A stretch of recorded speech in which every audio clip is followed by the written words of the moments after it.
What's up, YouTube? My Cowboys family here, back again, bringing you guys the latest in training camp news. On this video, we're just going to be talking about what we think our 53-man roster is going to look like at the end of training camp.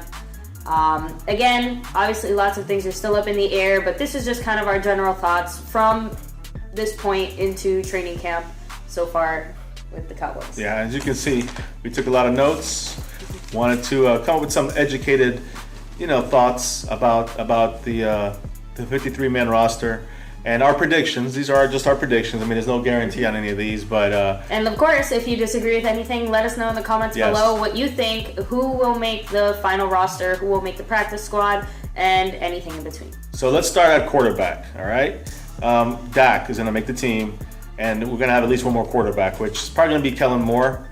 I personally don't have confidence in him, but I think that he'll probably end up being the guy that makes the team. If not him, and we'll see that's one of the things to look at during the preseason. With newly signed Luke McCown, I think that he has a chance to challenge him for that backup spot. I personally wouldn't be surprised to see the Cowboys keep all three of them on the roster. Who knows? And that's something we're going to talk about later, which is the important thing about roster spots and about the suspensions, how it's going to affect giving us more roster spots and ability to look over some other guys, whether it's for injury reasons or suspensions, to fill in those question mark spots on our team. Running back, we have Zeke, obviously. If there's some kind of suspension with him, which we both highly doubt, if there is one, you can bet that this other guy, Ronnie Hillman, is going to make the team. I think because he's a third down back, kind of like Lance Dunbar, he already has a chance to make the team. So keep an eye on him. But we're not 100% sure yet on Hillman. Of course, McFadden will make the team, and Alfred Morris should make the team too. He is kind of one of our bubble guys, just because there are other guys who can play special teams better than he can. His inability to play special teams is really hurting him right now. When you compare him to Rod Smith, that's where it becomes one of those, like, you take Rod Smith, Alfred Morris. Rod Smith's a bigger back. He runs more powerful. He'll be the most powerful back out of everybody. Aside from Zeke, but I'm saying as a secondary guy to Zeke, or a specialty guy in the goal line or short distance, I mean, Rod Smith has that ability. Now we have Keith Smith at fullback, and he's pretty solid there. His versatility is the only thing that might make it an issue, but he was great last year at that for his role, and I think he's going to stay on the team. Rod Smith, as we mentioned, he could play fullback, he could play running back, so that's where and special teams, as you mentioned, so that's where his versatility can really come to life. At tight end, we have three of them as of right now that are definitely making a team. Of course, old man Witten, he's on. We think that Hannah is looking good. He's back to full strength, and so is Jeff Swaim, who also got injured last season, and they're both more blocking tight ends. Now, Rico Gathers is the question mark. We'll talk about him later. It depends how he develops over the course of these next 4 or 5 weeks. It's really going to determine whether he makes the team or not, the final cut. As receivers, we have Dez Bryant, Terrence Williams, Cole Beasley, that's our starting core. Bryce Butler, who's, like I mentioned earlier in an earlier video, that he's looking a lot better and this training camp. Of course, our rookie superstar, Ryan Switzer, who, he's on the mend right now, but hopefully he'll be all right for the season and nothing else happens to him if they rest his hammy. So then, of course, that comes down to our offensive line, starting with Fredericks, of course, at the center, who is right there in the middle. Mm-hmm. Zach Martin, Jonathan Cooper, they're going to be our guards. And Cooper's still fighting with Chaz Green, who's like a versatile tackle guard, so he can play either or. Of course, Tyron Smith, tackle, superstar, probably future Hall of Famer. Malik Collins, he's going to be playing tackle on the right side. So those are our starters. And then I think we're going to see Byron Bell. I think you're going to see him, also challenging Cooper and Chaz Green at that guard spot, but he could also play tackle. Bell, that's his where he becomes more important, his versatility. So those 7 guys on the offensive line, I think they're definitely going to make the 53-man team. Then we have our long snapper. What's his name? LP? Ladouceur? Yes, LP Ladouceur. I can never say his name right. And of course, our kicker, Dan. All hail Dan Bailey. And our punter, Chris Jones, fantastic. Again, good guy to have on a team. They're not going anywhere. Yeah, and good guys to have on a team. If special teams, I think on those 3 spots, we're set. Now let's jump over to the defensive side and talk about our defensive line, starting with the ends. We have a group of 5 guys that we think are going to make it. DeMarcus Lawrence, number 90, Benson Mayowa, We have DeMontre Moore, even though he's going to be suspended, he will probably still make it. Pablo Charlton. But he'll miss 2 games, which opens up roster spots, and we'll talk about that in a minute, for at least 2 more weeks. Yep, go ahead. And then Pablo Charlton as well. Rookie. We expect Charles Tapper as well. We think that we're pretty confident that he's going to make the 53-man squad. He should make that side of things. And then when you have those 4 guys plus DeMontre Moore, who's going to be suspended for 2 games, I mean that's a good rotation of 2 guys on each side. So then we have defensive tackles on the inside. We have another 5 guys making the squad here. Of course, David Irving suspended for 4 games, which again, just like DeMontre Moore, is going to open up an extra spot on our roster for the 53-man. We have Malik Collins on our list, even though he's been injured with a hip flexor so far in camp. We know that he's got the ability, just got us to get out there and stay healthy. Stephen Paella, who has shown a lot of quickness, a lot of speed. We're really excited to see him on that line. Yeah, number 55, so keep an eye on him. Let me see. Cedric Thornton, 92. Also showing great movement out there. And Tyrone Crawford, who, again, as long as we have him, we're going to be good. Right. He plays. The good thing about Tyrone Crawford, he can play defensive tackle. He can play defensive end. So you'll see him, and that gives us versatility to be able to not have to keep another extra guy on the defensive line, because he can play end. He can play tackle. Now he usually plays end. He's listed as a defensive lineman or a tackle, but look for him to play both in and out. So that's a good situation to have him on our team. At linebacker, we have 7 guys making it, and again, we have more issues with suspensions. But let's start off with the leader, which is Sean Lee. He's in. Anthony Hitchens also in for sure. Yeah, big time. I mean, he helps with Lee with making calls. He's a big help there in the middle. Justin Durant, we just got him back. Veteran player, 11th season. They're taking it easy with him in camp. He'll make the team. If he's not starting, he'll be the best depth we can have as far as linebacker. Of course, Jalen Smith, injury and all, we do expect him to stick around. Obviously, he'll be part of the rotation at first, I believe, just while his injury still continues to heal. Yeah, I think they'll be taking it easy with him, especially in the beginning of the season. But eventually he'll be part of, not really a rotation. I think they'll ease him back in slowly, with Durant probably starting. And another thing depends on what happens with someone like Damian Wilson, who's going to be suspended. We know probably 4 games to 6 games, maybe more. We still have not heard any word as far as how long he'll be suspended for. Yeah, so that's but he might not be suspended until the middle of the season. So we might have him on the roster in the beginning of the year, but we might open up a spot when he gets suspended. And he will. Kyle Wilber, of course, he'll definitely be making this team. And Wilber can also play defensive end at times. So that also, again, think back to versatility. That opens up another spot where we don't have to use somebody at linebacker or worry about the extra defensive end spot if an injury occurs or something occurs where we have an issue there, because we do have another guy another body that can play that role. So that's good. And of course, we're finishing off the linebackers with Mark Masacha. Now, he's one of these bubble players. I think he's going to make the team because he knows our system, and he was on there last year, and he played a decent amount. But that combined with the suspensions, I think, is what's going to push him onto our team for sure. For sure, yeah, I agree with that. At cornerback, we have Orlando Scandrick, who's the vet basically on that group. Anthony Brown, very explosive second year. We're excited very surprising last year, and I think he's just going to continue to improve. But I think out of all our second-year guys, he's probably going to have the toughest time. Although he didn't improve vastly from the middle of the season till the end of last season, he was like one of the best cornerbacks in the league, giving up yardage-wise. So that's a positive outlook for Anthony Brown. We have Nolan Carroll, who from the Eagles, he got DWI. They're talking about a 2-game suspension. Sounds about right for him, opening up another roster spot. We have, of course, Chidobe Awuzie, a rookie. I think he's going to be our best rookie this season, number 33. Keep an eye out for him. I think you're going to see him out there playing safety. Again, versatile. Safety, cornerback, and linebacker in some passing situations and dime packages. So, again, there's a theme here on defense: versatility, interchangeable parts, flexing. That's very common theme right now in our defense. Jordan Lewis, of course, we definitely think he'll be making it. Now, Definitely. In terms of raw talent, they do say that we really should be keeping an eye out on him, that his pure talent is better than Cheeto. We just haven't been able to see it the same way because he hasn't been showing out at training camp because of his legal issues. And now because of his injury, too. Yeah, so hopefully now that that's resolved and as he continues to get better, we're going to see some of that talent that we've heard that is supposed to come from him. Yeah, we're looking forward to seeing him next week after the Hall of Fame game when his hamstring issue clears up.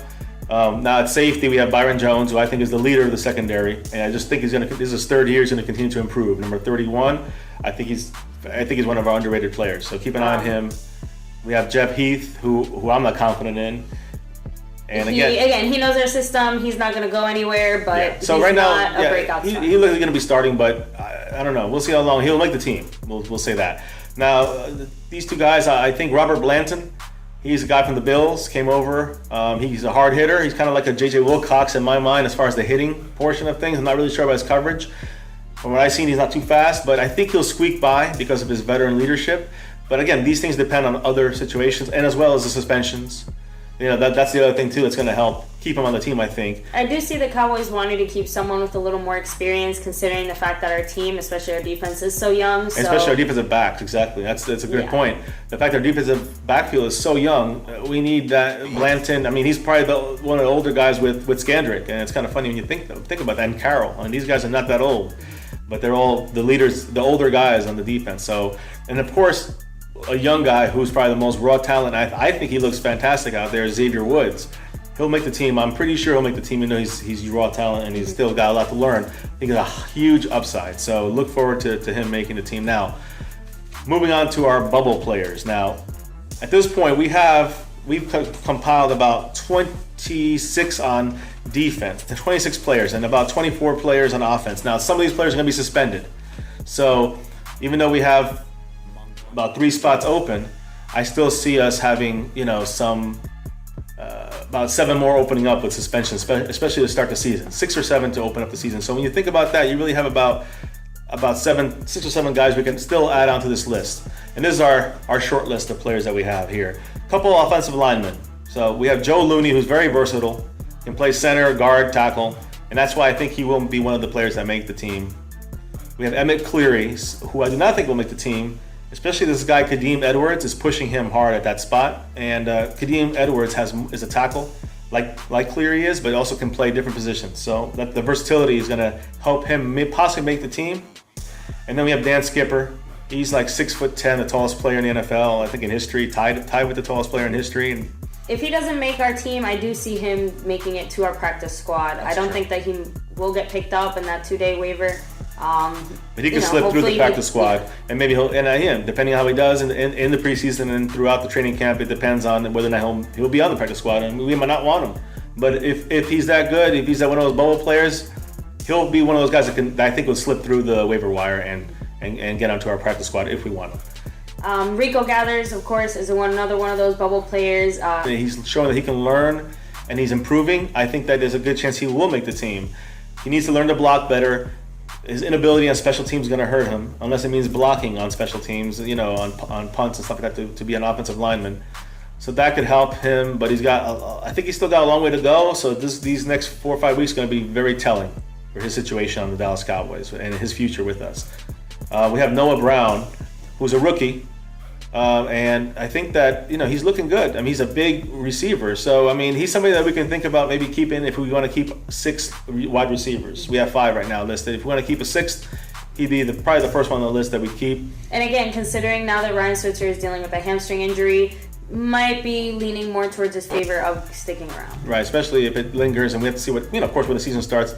If there's anybody injured, or with like Alfred Morris might have a thigh injury, we'll put him on the inactive and we'll open up another spot for someone like a Noah Brown. So we'll really have to see how that works out. But that's one of those question mark players. Now this guy here, I think because he's a veteran, even though he's out there now, he's going to learn our system. Ronnie Hillman, I think that even though he's under the camp body, his veteran status and leadership, and I think the fact that he will be that Lance Dunbar type player, could be that type player for our squad on offense, might keep him on the team.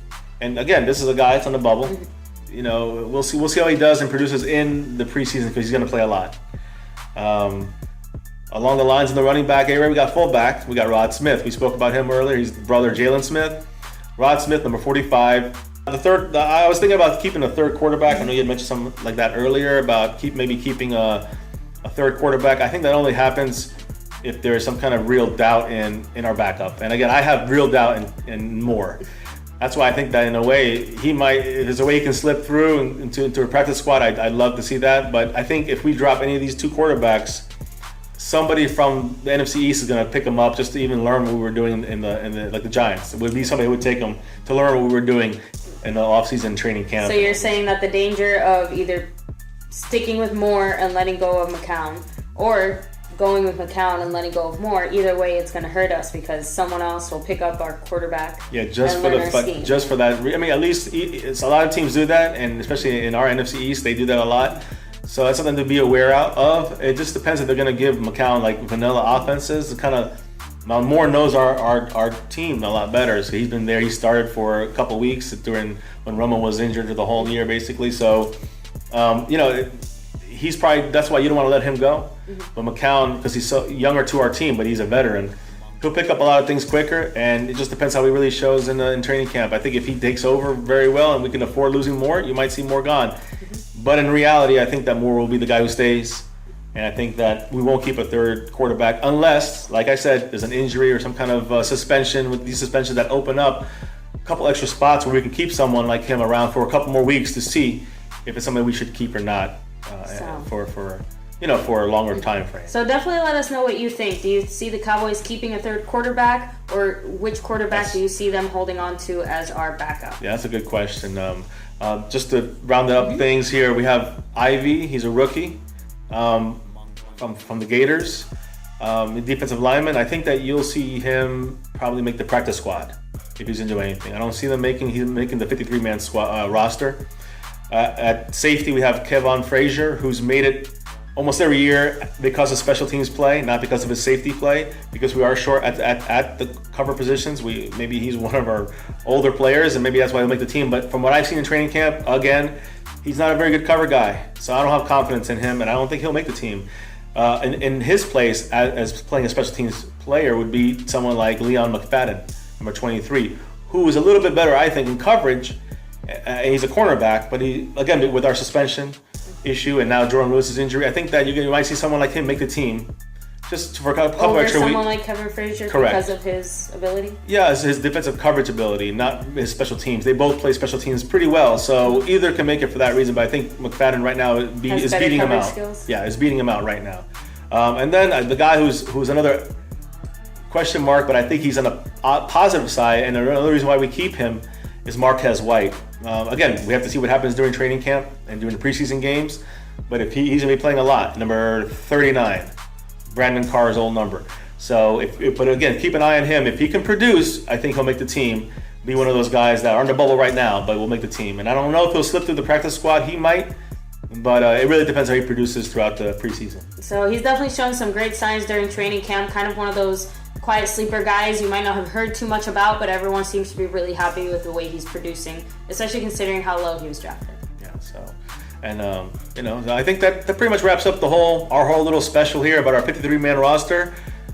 We hope you enjoyed and liked it, and let us know what you think. So, of course, like we said, let us know what you think as far as them keeping 3 quarterbacks or not. Some of those bubble flex guys, who do you see staying on the team? Do you see any of our veterans being let go? Kind of a shake-up as far as Alfred Morris, the Rod Smith, like you said before. Let us know. Don't forget to like and subscribe. As always, of course, Go Cowboys!